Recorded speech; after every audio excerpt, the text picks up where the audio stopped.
Hello everyone, एक बार फिर स्वागत है आप सभी का अपने यूट्यूब चैनल पर। तो फ्रेंड्स, आज की इस वीडियो में हम डिस्कस करेंगे पॉलिटी के कुछ इंपॉर्टेंट क्वेश्चंस जो मेनली आपको आगामी HPPSC शिमला के JBT commission, SI conductor, JOIT post code 965 और वेरियस एग्ज़ाम जो HPPSC शिमला द्वारा कंडक्ट किए जाने हैं, उन सभी एग्ज़ाम में ये क्वेश्चंस आपको काफ़ी हेल्पफुल साबित होंगे। तो फ्रेंड्स, आपने क्या करना है, इन क्वेश्चंस के शॉर्ट फॉर्म में नोट्स ज़रूर बना लेने हैं क्योंकि रिवीजन के टाइम ये क्वेश्चंस आपको काफ़ी हेल्पफुल साबित होंगे। तो फ्रेंड्स, अगर आप HP टेट की तैयारी भी कर रहे हो तो इसके लिए भी मैंने एक अलग से प्लेलिस्ट बनाई है जिसका जो लिंक है मैंने डिस्क्रिप्शन बॉक्स में दे दिया है। आप वहाँ पर जाकर वीडियोस देख सकते हो। वहाँ पर आपको HP टेट के रिगार्डिंग 150 प्लस वीडियोज़ आपको देखने को मिलेंगी। तो फ्रेंड्स, वीडियो को शुरू करते हैं। क्वेश्चन नंबर 21 में बोला गया कि प्रथम महिला फिल्म स्टार जो राज्यसभा के लिए चयनित की गई थी। The first women film star nominated elected to the Rajya Sabha was, तो वो कौन महिला फिल्म स्टार थी जिन्हें राज्यसभा के लिए नामित किया गया था, चयनित किया गया था। तो क्वेश्चन नंबर 21 का जो राइट आंसर है वो आपका ऑप्शन नंबर ए है, नरगिस दत्त जो है इस क्वेश्चन का राइट आंसर है। नरगिस दत्त को नरगिस दत्त जो थी वो प्रथम महिला फिल्म स्टार थी जो राज्यसभा के लिए चयनित की गई थी। ऑप्शन नंबर ए इस क्वेश्चन का राइट आंसर है। अब थोड़ा हम डिटेल में डिस्कस कर लेते हैं राज्यसभा के बारे में। तो आपको पता होगा राज्यसभा जो है एक स्थायी सदन है और राज्यसभा के सदस्यों की जो अधिकतम संख्या है वो 250 हो सकती है। 12 सदस्य जो हैं वो राष्ट्रपति द्वारा मनोनीत किए जाते हैं और राज्यसभा सदस्य की जो योग्यताएं होती हैं वो होनी चाहिए, वो 30 वर्ष से कम आयु उनकी नहीं होनी चाहिए, भारत का नागरिक होना चाहिए, किसी लाभ के पद पर ना हो, और कार्यकाल जो होता है आपको पता है राज्यसभा एक स्थायी सदन है। ये कभी भंग नहीं होता, बल्कि इसके 1/3 सदस्य हर 2 वर्ष बाद अवकाश ग्रहण कर लेते हैं और इनके स्थान पर नए सदस्यों का चुनाव होता है। इस प्रकार राज्यसभा के प्रत्येक सदस्य का जो कार्यकाल होता है वो 6 वर्ष का होता है, ये आपने याद रखना है।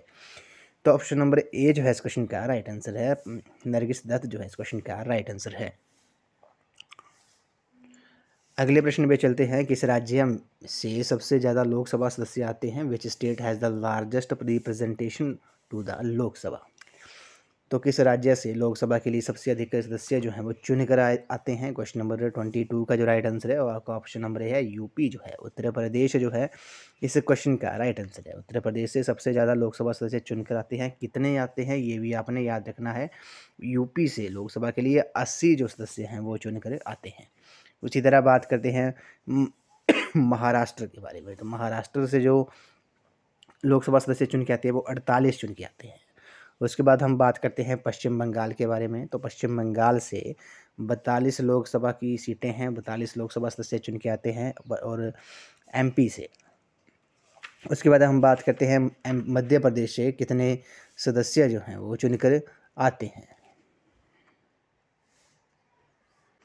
मध्य प्रदेश MP से जो 29 सदस्य चुनकर आते हैं ये भी आपने याद रखना है। तो ऑप्शन नंबर सी जो है इस क्वेश्चन का राइट आंसर है। यूपी उत्तर प्रदेश से राज्यसभा सबसे ज़्यादा लोकसभा सदस्य आते हैं, 80 आते हैं। महाराष्ट्र से 48 आते हैं, पश्चिम बंगाल से 42 आते हैं और MP से 29 आते हैं।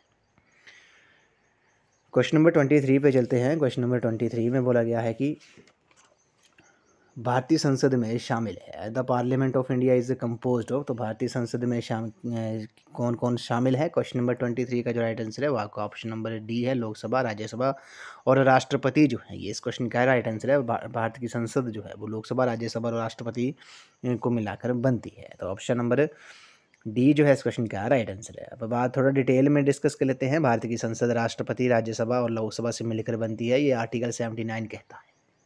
ये भी आपने नोट डाउन कर लेना।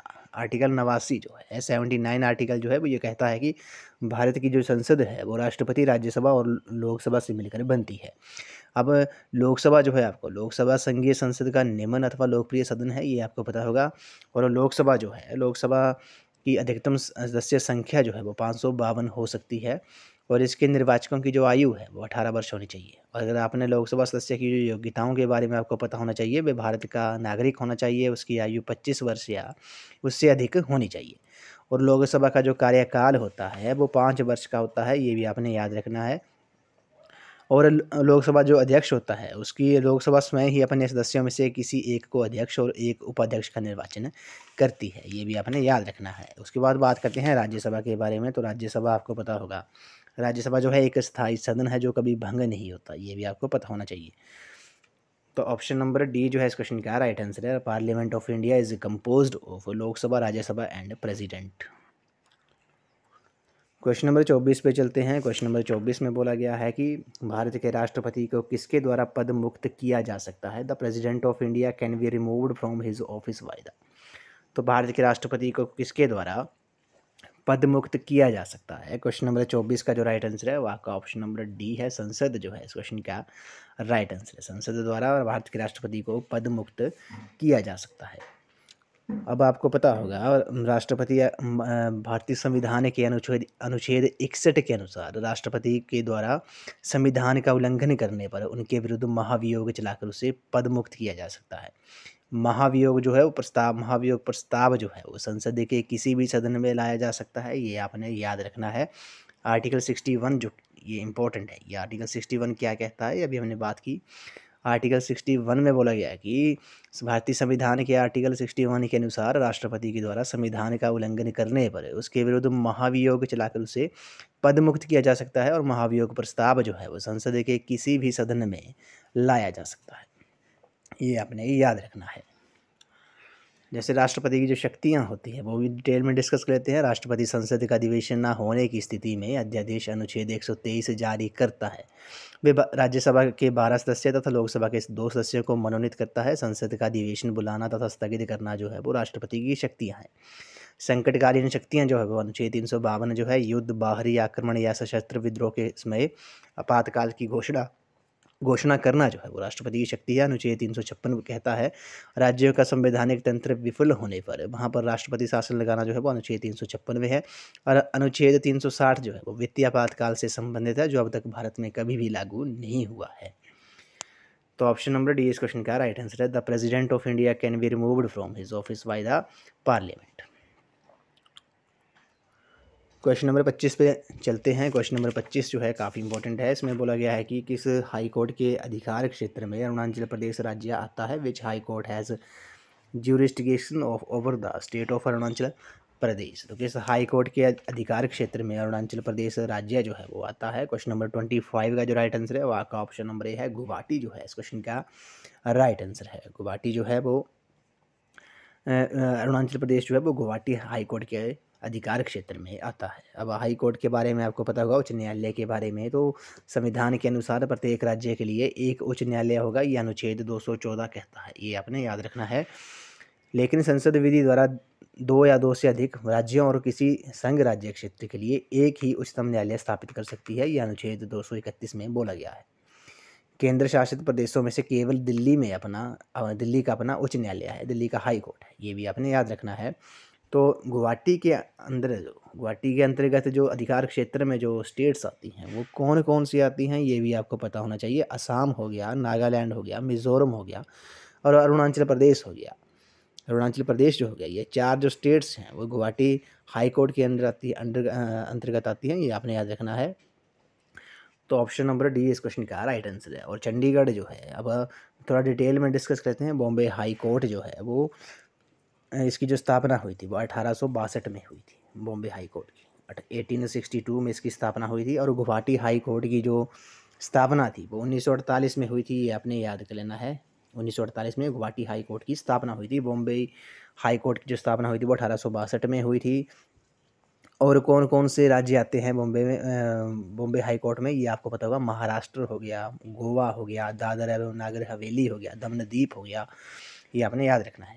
कलकत्ता हाई कोर्ट जो है, कलकत्ता हाई कोर्ट की जो स्थापना थी वो कब हुई थी, वो 1862 में ही हुई थी, ये भी आपको पता होगा। इसके अंतर्गत पश्चिम बंगाल, अंडमान और निकोबार द्वीप समूह आते हैं। और चंडीगढ़ जो है, चंडीगढ़ के बारे में अब थोड़ा हम डिटेल में डिस्कस कर लेते हैं। चंडीगढ़ हाई कोर्ट जो है, चंडीगढ़ के कौन कौन से राज्य आते हैं इसमें, पंजाब, हरियाणा और चंडीगढ़ आते हैं, ये भी आपने याद रखना है।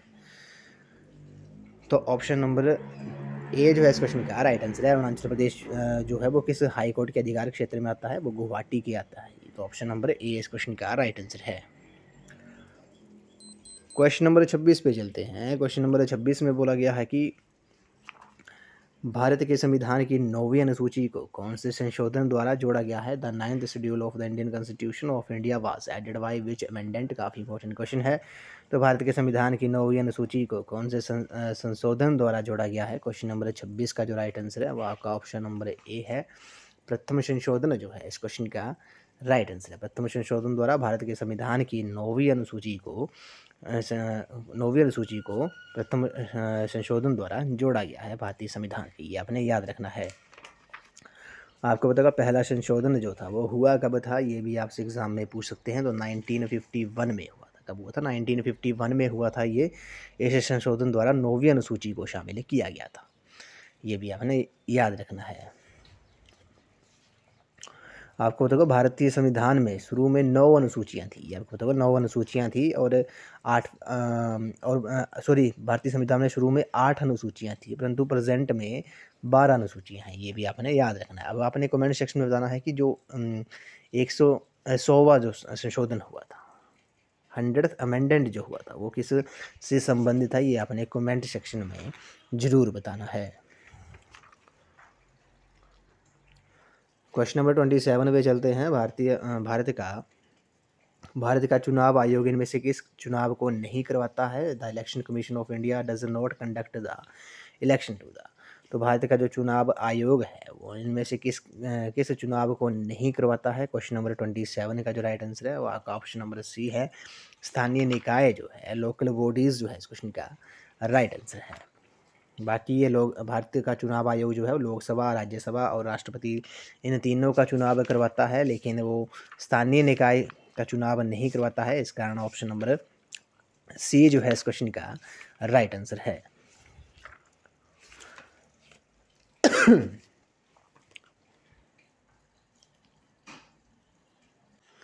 अब थोड़ा डिटेल में डिस्कस कर लेते हैं। आपको पता होगा निर्वाचन आयोग जो है संविधान के भाग 15 के अनुच्छेद 324 से लेकर 329 में निर्वाचन से संबंधित उपबंध दिया गया है। भारत में निर्वाचन आयोग की जो स्थापना थी वो 25 जनवरी 1950 को हुई थी। ये एक स्थायी संवैधानिक निकाय है। पहले चुनाव आयोग एक सदस्यीय आयोग था, परंतु अक्टूबर 1993 में 3 सदस्यीय आयोग बना दिया गया। ये आपने याद रखना है। ईवीएम जो है इलेक्ट्रॉनिक वोटिंग मशीन जो है, यहाँ से क्वेश्चन पूछा जाता है तो आपको पता होगा केरल के पारूर विधानसभा के 50 बूथ पर इलेक्ट्रॉनिक वोटिंग मशीन ईवीएम का प्रयोग पहली बार 1982 में किया गया था। ईवीएम का प्रयोग करके 1998 में 1998 में पूरा चुनाव कराने वाला प्रथम राज्य जो है वो गोवा है।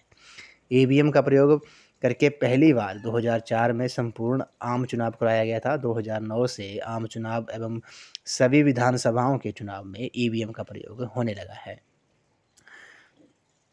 और निर्वाचन आयोग के मुख्य कार्य कौन कौन से हैं ये आपको पता होगा। चुनाव क्षेत्रों का परिसीमन हो गया, और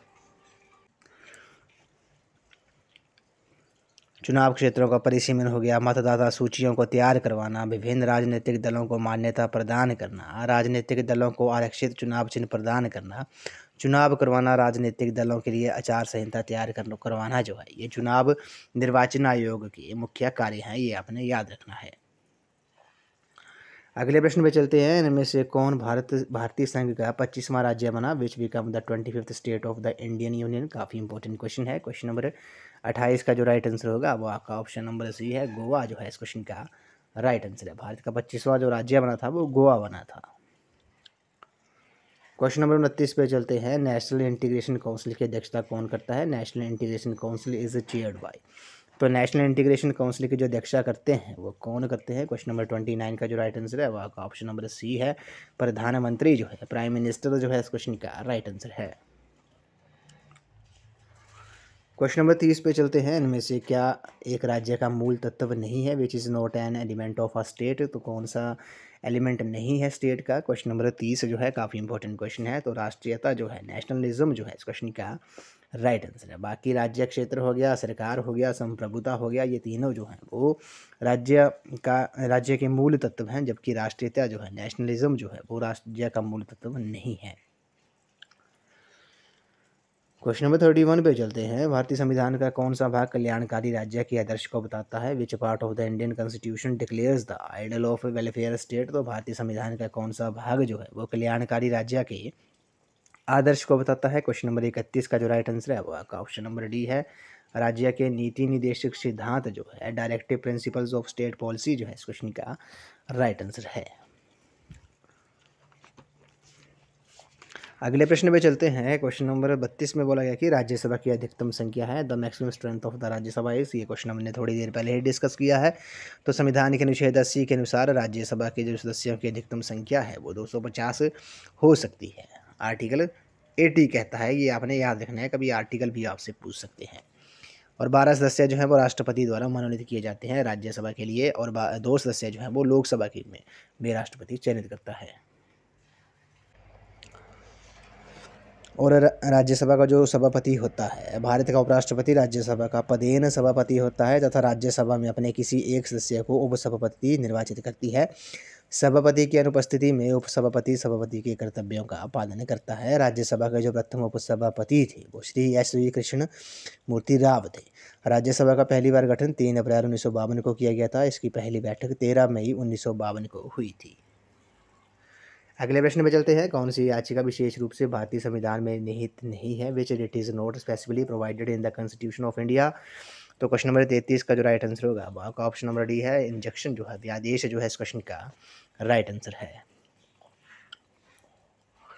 क्वेश्चन नंबर 34 पे चलते हैं। पंचायती राज शामिल है, the Panchayati Raj is included in the. तो पंचायती राज किस में शामिल है ये आपको पता होगा, ये आपका राज्य सूची में है, पर स्टेट लिस्ट में है। ऑप्शन नंबर बी इस क्वेश्चन का राइट आंसर है। इस वीडियो को ये लास्ट क्वेश्चन है। भारत के न्यायवादी को किसके द्वारा नियुक्त किया जाता है? The attorney general of India is appointed by. तो भारत के महान्यायवादी को किसके द्वारा नियुक्त किया जाता है? क्वेश्चन नंबर 35 का जो राइट आंसर है वो आपका ऑप्शन नंबर ए है। राष्ट्रपति जो है इस क्वेश्चन का राइट आंसर है। The attorney general of India is appointed by president. Option number A इस क्वेश्चन का राइट आंसर है। भारत के न्यायवादी को राष्ट्रपति नियुक्त करता है। तो फ्रेंड्स, आज की इस वीडियो में बस इतना ही। आज हमने पॉलिटी के कुछ इंपॉर्टेंट क्वेश्चन डिस्कस किए जो आपको आगामी HPPSC शिमला के एग्ज़ाम में ये क्वेश्चन आपको काफ़ी हेल्पफुल साबित होंगे। तो फ्रेंड्स, इन क्वेश्चन के मैंने आपको जितने भी आंसर बताए वो फाइनल आंसर की के अकॉर्डिंग ही बताए हैं। तो आपने क्या करना है, इन क्वेश्चन के शॉर्ट फॉर्म में नोट्स जरूर बना लेने हैं, जो कि रिवीजन के टाइम ये क्वेश्चंस आपको काफ़ी हेल्पफुल साबित होंगे। अगर आप HP टेट की तैयारी भी कर रहे हो तो इसके लिए मैंने एक अलग से प्ले लिस्ट बनाई है, जिसका जो लिंक है मैंने डिस्क्रिप्शन बॉक्स में दे दिया है। आप वहाँ पर जाकर वीडियोस देख सकते हो। तो फ्रेंड्स, आज की इस वीडियो में बस इतना ही। आई होप आपको वीडियो पसंद आई होगी। तो वीडियो को लाइक शेयर एंड कमेंट जरूर कर दें। तो थैंक यू फ्रेंड्स।